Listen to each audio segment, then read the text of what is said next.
వసంతోత్సవ సందర్భంగా తిరుమలలో సాహిత్య సదస్సు ఏర్పాటైంది. ఆ సభలో పదకర్త అయిన అన్నమాచార్యునికి అగ్రస్థానాన్నివ్వడం పండితులు సహింపలేకపోయారు.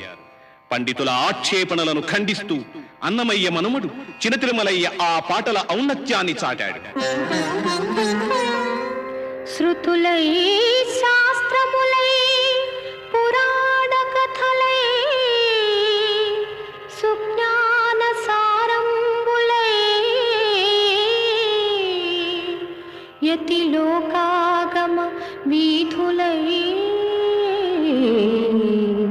వివిధ మంత్రార్థంబులై నీతులై కృతులై వెంకటశేఖర